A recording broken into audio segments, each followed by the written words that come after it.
new day, new chapter even. So I'll probably be skipping Sundays from now on and just do Monday through Saturday. But anyway, let's dig into chapter 9, shall we? Verses 1 through 5. At the same time, I need you to know that I carry with me at all times a huge sorrow. It's an enormous pain deep within me, and I'm never free of it.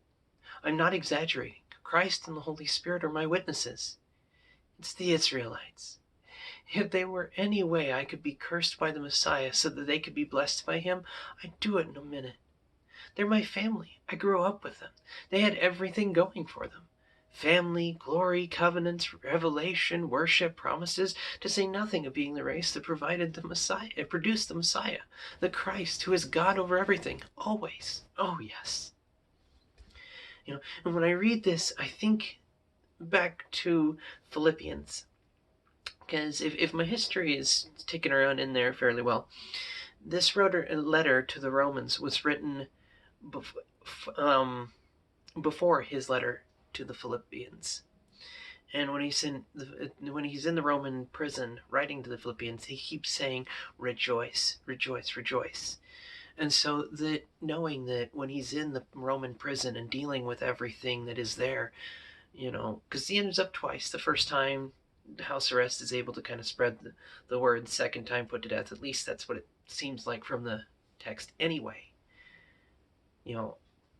The idea, that's kind of the history side, brief overview. The thought that comes from it is that the same man who is in a horrible prison situation dealing with all that is also dealing with this pain, the pain for his people.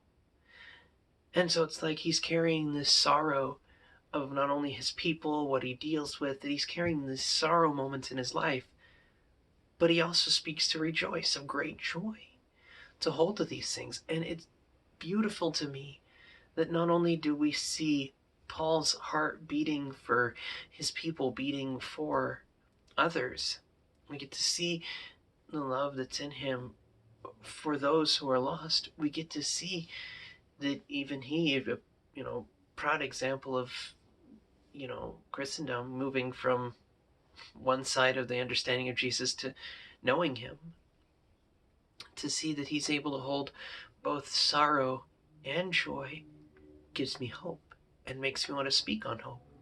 Because there are those moments in our lives where we're dealing with a lot of sorrow, be it a group of family or friends, be it a culture, a people, a nation, even just our own sorrow moments for the situations we're in, and that we can take those moments and we can say, I hold the sorrow, but my God is bigger, so I will rejoice. I choose to rejoice.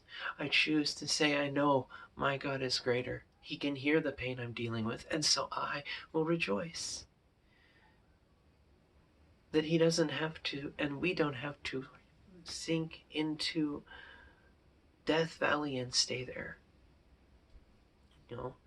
And I think it really does pair well with yesterday's verse, because it is this idea that we can do both.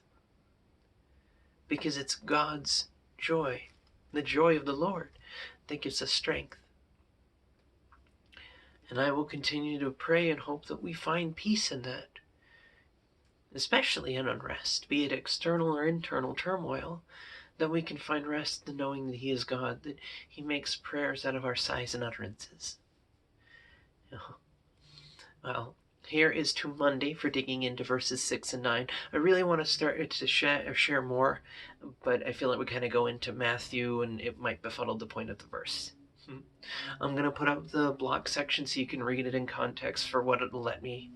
And then, I hope to see you guys Monday for verses 6 through 9. See you then.